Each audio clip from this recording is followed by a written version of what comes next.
ایرانیوں کی شکست فاش اور مسلمانوں کی عظیم الشان فتح کی خبریں کیسر روم کے دربار میں بڑی حیرت کے ساتھ سنی گئیں۔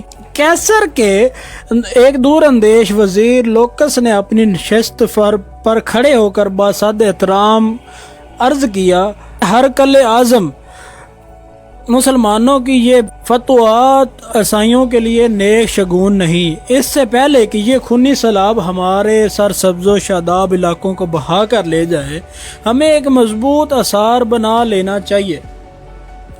اس سے پہلے کہ وزیر لوکس اپنی بات مکمل کرتا، بوڑھا پادری شورام اپنی جگہ سے اٹھا اور انتہائی متکبر لہجے میں کیسر روم کو مخاطب کر کے کہنے لگا، شہنشاہ کو معلوم ہونا چاہیے کہ ایرانی آتش پرست تھے، اس لیے آگ کی خوراک بن گئے، مگر ہم اہل صلیب ہیں اور صلیب ہی ہمارا محافظ و نگران ہے۔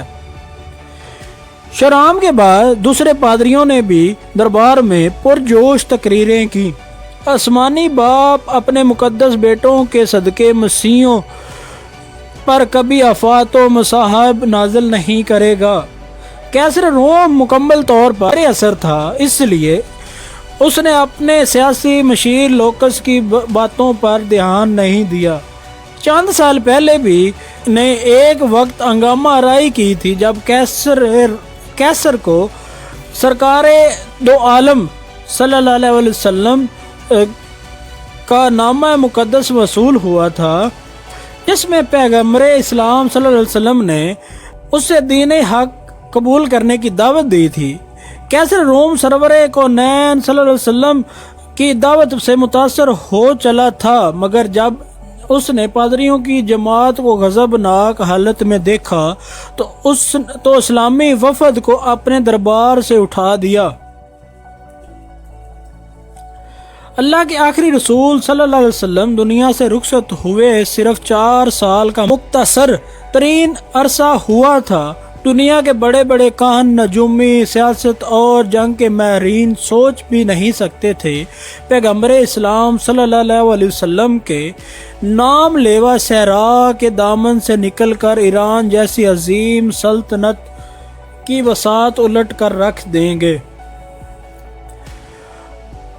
وہ ایرانی جو خود کو دنیا کی سب سے مہذب اور طاقتور قوم سمجھتے تھے، جب پہلی بار مسلمان سفیر حضرت عبداللہ بن حذافہ رضی اللہ تعالی عنہ حضور اکرم صلی اللہ علیہ وسلم کا نام مقدس لے کر ایرانی شہنشاہ خسرو پرویز کے دربار میں ایک خاص ادائے بے نیازی اور جلال کے ساتھ داخل ہوئے تو ایرانی شہنشاہ نے صحابی رسول صلی اللہ علیہ وسلم کو بڑی نفرت کے ساتھ دیکھا۔ پھر خسرو پرویز نے نامہ رسول صلی اللہ علیہ وسلم کو چاک کرتے ہوئے پوری عرب قوم کو انتہائی ذلت امیز لہجے میں مخاطب کرتے ہوئے کہا، اے سومسار، یہ سومسار جو ہے نا، یہ چھپکلی نما جانور ہوتا ہے۔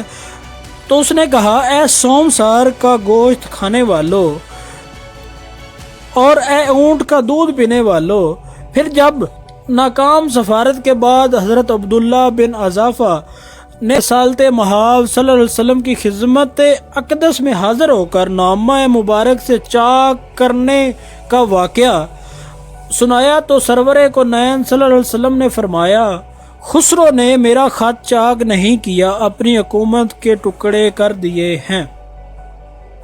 چند روز بعد ہی خسرو پرویز کے بیٹے بڑی بے رحمی کے ساتھ اپنے باپ کو قتل کر ڈالا۔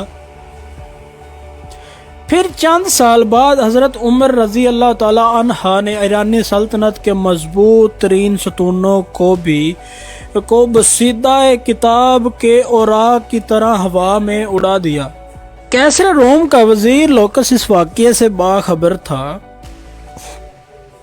اس نے بڑے دربار میں مسلمانوں کی فتوحات اور یلغار کے سلسلے میں اپنے خدشات ظاہر کیے۔ لوکس کا شمار اپنے وقت کے ذہین ترین افراد میں ہوتا تھا۔ اس کی جاگنے والی آنکھوں نے نوشتہ دیوار پڑھ لیا تھا کہ اب مسلمانوں کو رومیوں کی عریف طاقت بننے سے کوئی نہیں روک سکتا۔ یہی وجہ تھی کہ لوکس بار بار کیسے روم کو صورتحال کی سنگینی کا احساس دلانے کی کوشش کر رہا تھا۔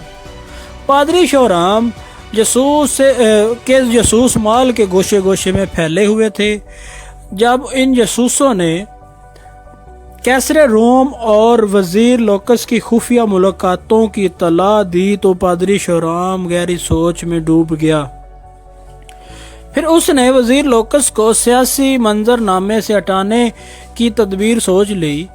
اس وقت روم عیش و پرستوں کا مرکز تھا۔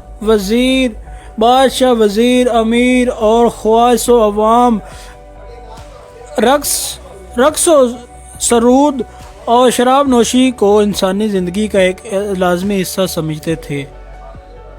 کیف و نشاط کی زندگی گزارنے پر کوئی قانونی اور اخلاقی پابندی نہ تھی۔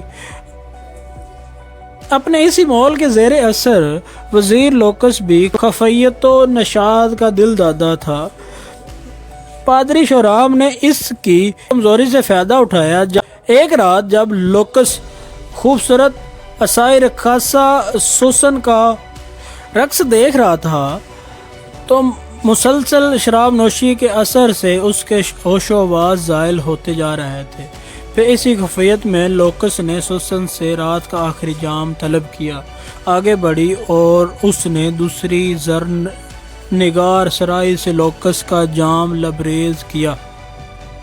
اس سرائی میں پادری شورام کے منصوبے کے مطابق ایک خاص زہر شامل کر دیا گیا تھا جس سے بڑے سے بڑا طبیب بھی آسانی کے ساتھ نہیں پہچان سکتا تھا۔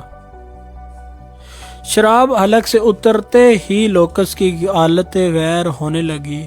وہ شدید کرب کے عالم اٹھا اور لڑکھڑاتی زبان میں رقاصہ سے پوچھنے لگا، سوسن، آج تو نے مجھے کیسی شراب پلا دی ہے کہ میرے دل کی دھڑکنیں قابو میں نہیں؟ سوسن کی آمری ہونٹوں پر قاتلانہ تبسم ابھر آیا۔ شاید یہ موسم میں بہار اور چاندنی رات کا اثر ہے کہ شراب میں تیزی آ گئی اور نشہ عام دنوں سے زیادہ گہرا ہو گیا۔ لوکس کچھ اور کہنا چاہتا تھا مگر اچانک اس نے دونوں ہاتھوں سے اپنے دل کو پکڑ لیا۔ وزیر سلطنت کا چہرہ پسینے سے تر ہو گیا۔ پھر وہ شدید اذیت کے عالم میں چند قدم آگے بڑھا اور لڑکھڑا کر فرش پر گر پڑا۔ لوکس کی حالت دیکھ کر رقاصہ سوسن مسلسل مسکرائے جا رہی تھی۔ لوکس بڑی مشکل سے اٹھ کر بیٹھا، پھر اس نے پوری طاقت سے چیخ کر کہا، اے جاہل اور ریاکار پادریو، تم نے اس شخص کو قتل کر ڈالا ہے جو روم کا دماغ تھا۔ اب تمہیں خدا بندے خدا کے قہر سے کوئی نہیں بچا سکتا۔ یہ کہہ کر لوکس نے ایک بار پھر کھڑے ہونے کی کوشش کی، لیکن وہ اپنے قدموں کا توازن برقرار نہ رکھ سکا اور دوبارہ اوندے منہ کلین پر گر پڑا۔ پھر چند لمحوں بعد اس کی حرکت قلب بند ہو گئی۔ رقاصہ سوسن تیزی سے جھکی۔ اس نے کئی بار لوکس کو آوازیں دیں مگر جب وزیر سلطنت کے جسم کو ہلکی سی بھی جنبش نہیں ہوئی تو اس نے کسی طبیب کی طرح لوکس کی کلائی پر اپنا ہاتھ رکھ دیا۔ وزیر سلطنت کی نبض ڈوب چکی تھی۔ لوکس کے عشرت قدے میں رقاصہ سوسن کا تیز کہکا گونجا، مگر جب یہ گونج ختم ہوئی تو اس کے کانوں میں پادری شورام کے الفاظ کی صدائے باز گشت ابھرنے لگی، اگر تو نے عیسائیت کے ایک بڑے دشمن لوکس کو مار ڈالا تو مقدس باپ اور بیٹا تجھ سے راضی ہو جائیں گے، تیرے سارے گناہ دھو دیے جائیں گے، پارسا عورتوں کی طرح جب جنت میں داخل ہو جائے گی۔ پھر جب رقاصہ سوسن وزیر سلطنت لوکس کے کمرے سے نکل کر مال کی راہداری سے گزر رہی تھی، اس کے دل و دماغ پر سرشاری کی عجیب سی خفیت طاری تھی۔ سوسن کو یہ یوں محسوس ہو رہا تھا جیسے وہ جنت کی کسی وادی میں مو خرام ہو۔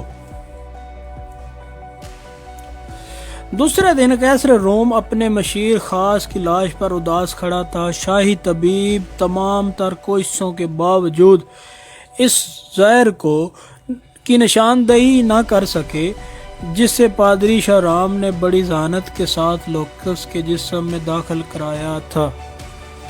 تو ویورز مجھے بتائیے گا آپ کو یہ ویڈیو کیسی لگی، اگر اچھی لگی ہے تو اس ویڈیو کو لائک اور شیئر ضرور کیجئے گا۔ اوکے، اللہ حافظ، پاکستان زندہ باد۔